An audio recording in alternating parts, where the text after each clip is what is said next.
दोस्तों, आज हम बात करने वाले हैं एक बहुत ही फेमस मैन ईटिंग टाइगर के बारे में, जिसे सर जिम कॉर्बेट ने द ताला देस मैन ईटर का नाम दिया था।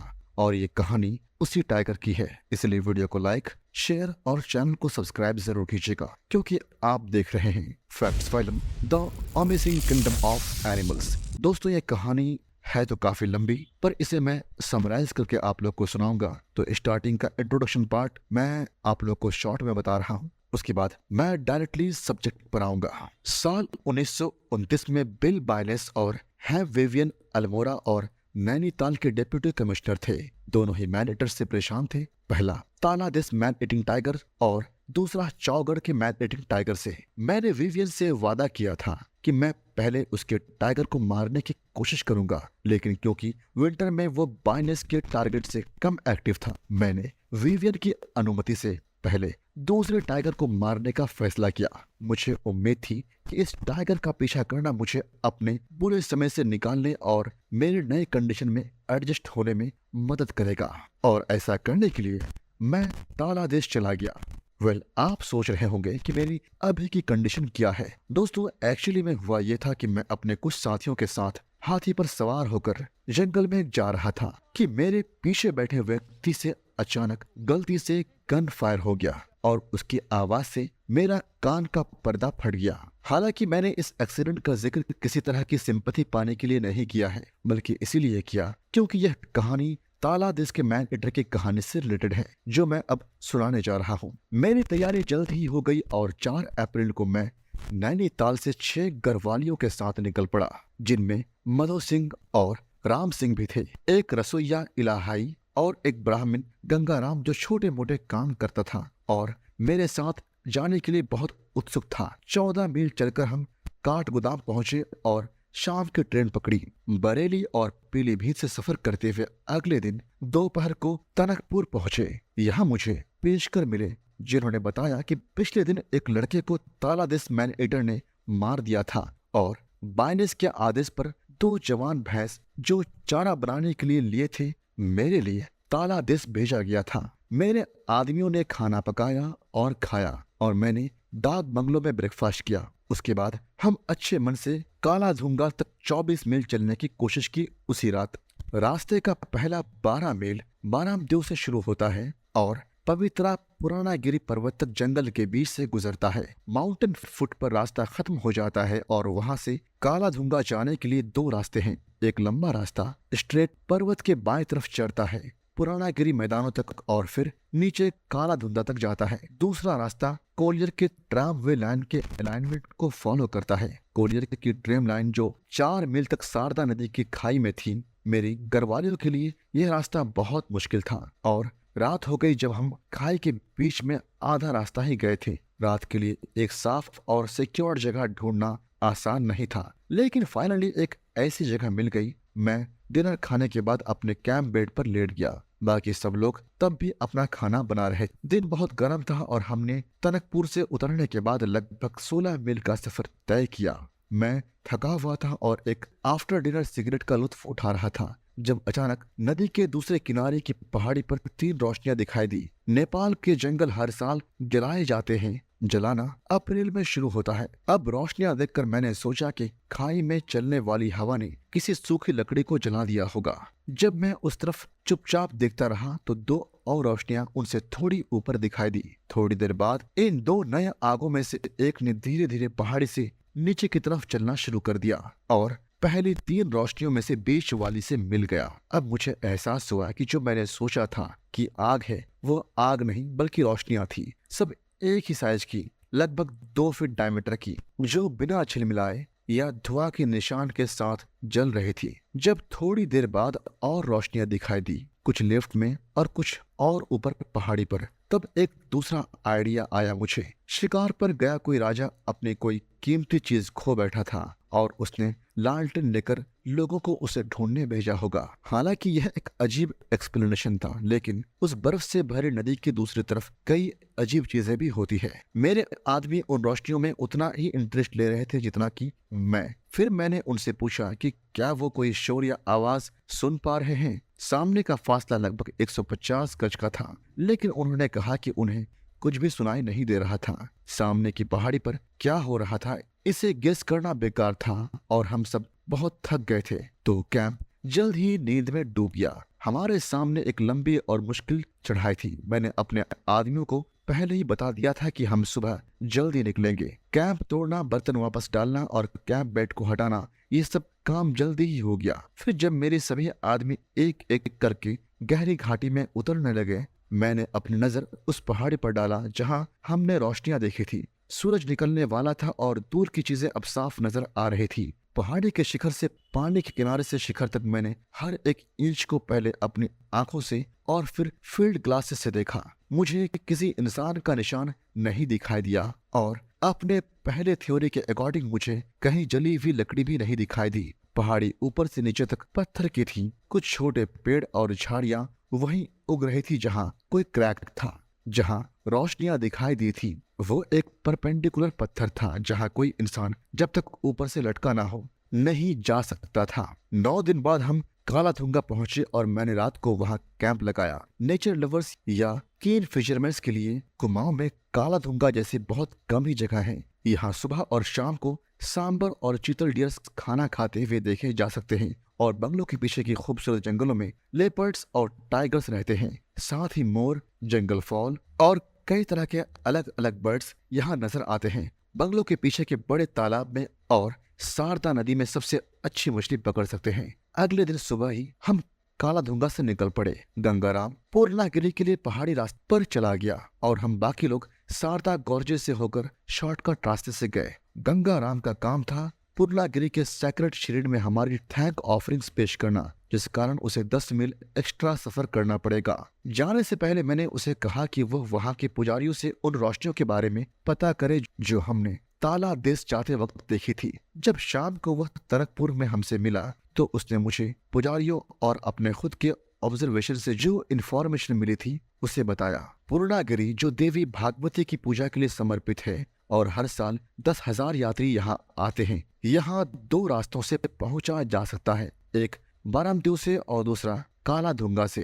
रास्तों के मिलने की जगह पर लेस सैक्रेड पूर्णागिरी मंदिर है। ज्यादा पवित्र मंदिर ऊपर बाएं तरफ है। इस पवित्र जगह तक सिर्फ एक पतली दरार या फॉल्ट सा जा सकता है। नर्वस लोग, बच्चे और बूढ़े लोगों को पहाड़ी आदमी के पेट पर लटके टोकरी में ले जाया जाता है। सिर्फ वही लोग जो देवी का आशीर्वाद प्राप्त कर सकते हैं ऊपर के मंदिर तक पहुंच पाते हैं। बाकी लोग नीचे के मंदिर पर ही अपना पूजा चढ़ाते हैं। इन ब्रीफ ये वही जानकारी थी जो गंगाराम पूर्णागिरी से लेकर आया और मुझे दी। जब हम तनकपुर में अपनी ट्रेन का इंतजार कर रहे थे, कुछ हफ्तों बाद पूर्णागिरी के रावल मुझसे मिलने आए। मैंने लोकल पेपर में एक आर्टिकल लिखा था पूर्णागिरी नाइट्स के विषय में। उसे पढ़कर वो मुझसे मिलने आए और मुझे बधाई दिया कि मैं पहला यूरोपियन था जिसे ये रोशनियां देखने का सौभाग्य मिला। अपने आर्टिकल में मैंने लाइट्स का एक्सप्लेनेशन वैसा ही दिया जैसा मैंने आप लोगों को बताया है। अगले साल मैं शारदा नदी में फिशिंग कर रहा था सर मैल्कम हेली के साथ, जो उस वक्त यूनाइटेड प्रोविंसेस के गवर्नर थे।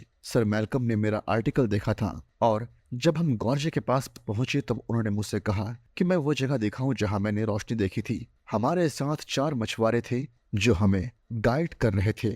यह लोग 20 आदमियों की एक गैंग का हिस्सा थे जो एक कॉन्ट्रैक्टर के द्वारा एंगेज किए गए थे। कुमाऊं और नेपाल के हाई लेवल फॉरेस्ट से बारामदेव तक पाइन स्लीपर्स को फ्लोट करने के काम में यह एक लंबा, मुश्किल और बहुत ही खतरनाक काम था और इसी कारण इनमें काफी हिम्मत थी। अब मेरी कहानी पर वापस आते हैं। गंगाराम जो कुमाऊं में किसी भी आदमी जितनी तेजी से चल सकता था, मेरे साथ वो वहीं रह गया था ताकि वह मेरा कैमरा कैरी कर सके। और हम जहां रुके थे वहां से 2 मील दूर कुक और गरवालियों से मिले।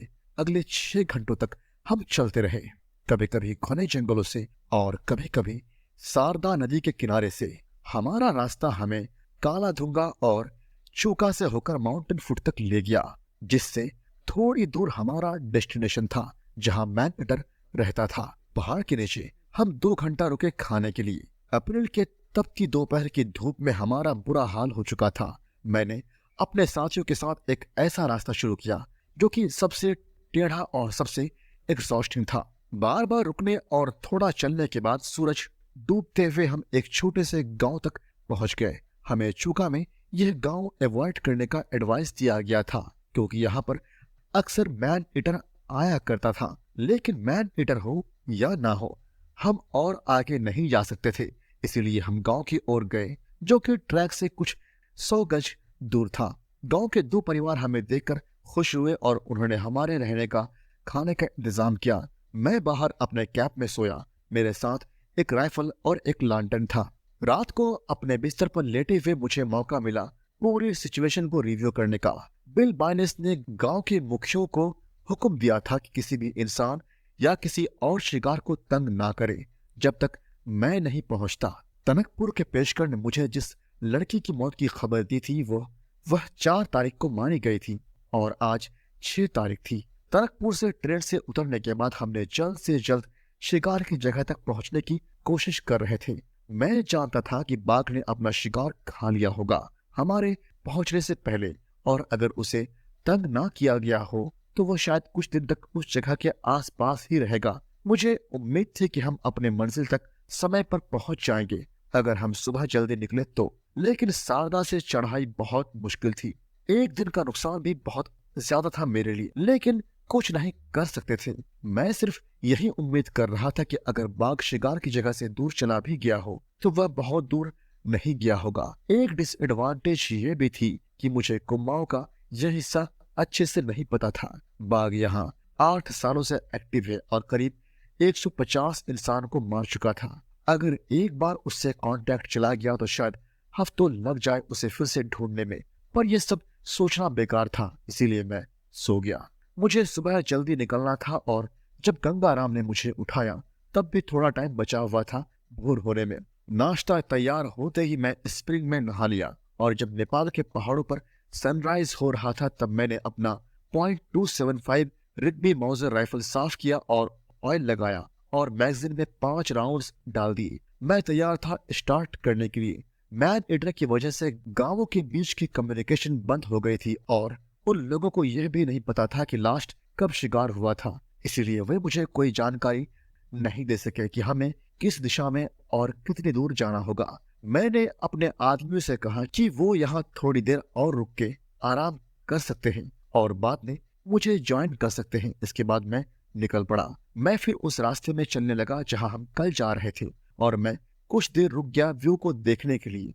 पहाड़ के दूसरे साइड पर मुझे वो रास्ता मिला जो मैं फॉलो कर रहा था। एक फॉरेस्ट रोड जुड़ा हुआ था जो लगभग 6 फीट चौड़ी थी और ईस्ट से वेस्ट की तरफ जा रही थी। यहाँ मुझे एक डिलेमा फेस करना पड़ा क्योंकि आसपास कोई गांव नजर नहीं आ रहा था और मुझे नहीं पता था किस डायरेक्शन में जाना है। आखिरकार ये सोचकर कि ईस्ट की तरफ जाने वाला रास्ता मुझे सिर्फ सारदा तक ले जा सकता है, मैंने पहले उसी को ट्राई करने का फैसला किया। अगर मुझे कहीं भी वॉक के लिए अपना समय और जगह चुनने का ऑप्शन मिले तो मैं बिना किसी झिझक के एक अप्रैल की सुबह और हिमालय में एक नॉर्थ फेसिंग पेड़ों से भरा हिल चुनूंगा। अप्रैल में सारी नेचर अपने बेस्ट रूप में होती है। पतझड़ के पेड़ में नए पत्ते निकल रहे होते हैं। नेचर अपनी खूबसूरती के चरम पर होती है।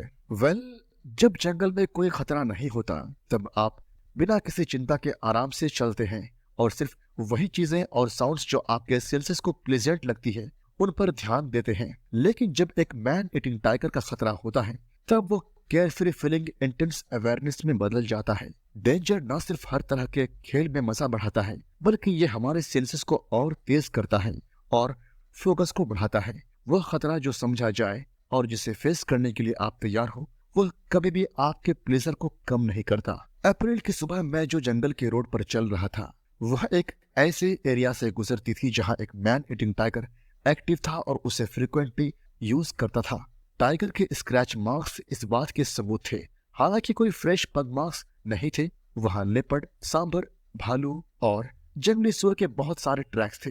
बर्ड्स और फ्लावर्स की भी एक वैरायटीज थे जिनमें सबसे खूबसूरत व्हाइट बटरफ्लाई ऑर्किड थी। जब एक रास्ता इंटरेस्टिंग होता है तो उसकी लंबाई का एहसास नहीं होता। मैं करीब 1 घंटे से चल रहा था जब जंगल खत्म हुआ और मैं एक घास से ढकी हुई रिच पर पहुंच गया जहां से एक गांव दिखाई दे रहा था। जब मैं गांव पहुंचा तो पूरे गांव मुझे वेलकम करने के लिए तैयार थी।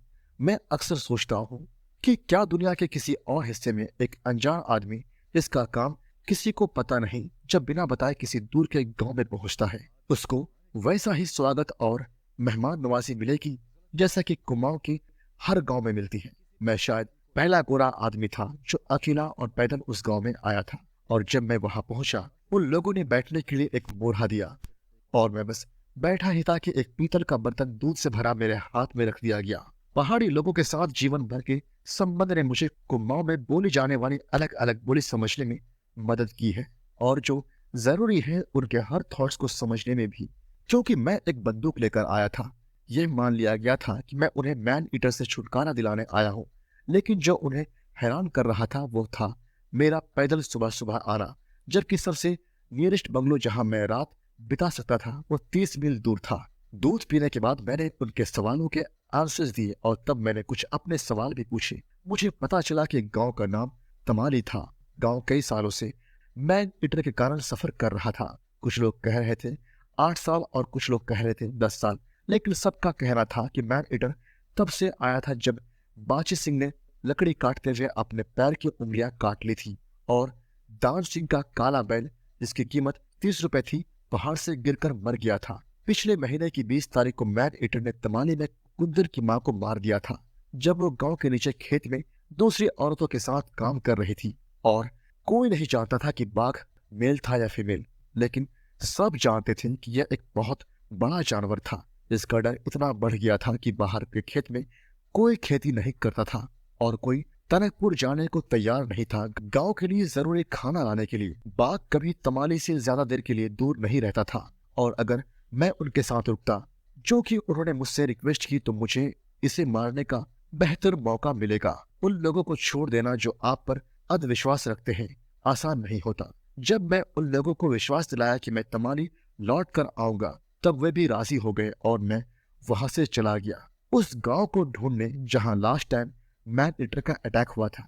जिस जगह पर गांव से आने वाला रास्ता जंगल वाले रास्ते से मिलता था, मैंने वहां से वो साइन हटा दिया था जो मैंने अपने लोगों को दिखाने के लिए वहां लगाया था कि मैं वेस्ट की तरफ गया हूं, और उसको वापस वेस्ट की तरफ वाले रास्ते पर लगा दिया। और गलती ना हो इसलिए मैंने ईस्ट वाले रास्ते पर रोड क्लोज्ड का साइन भी लगाया।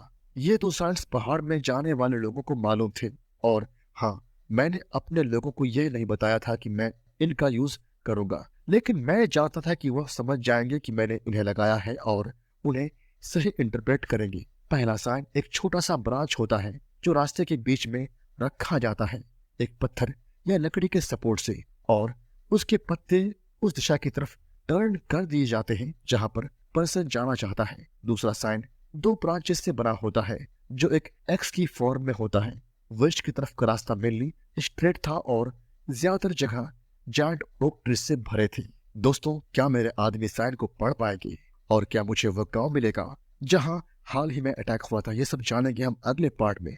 तब तक के लिए वीडियो को लाइक, चैनल को सब्सक्राइब और कमेंट जरूर कीजिएगा। Thank you so much guys.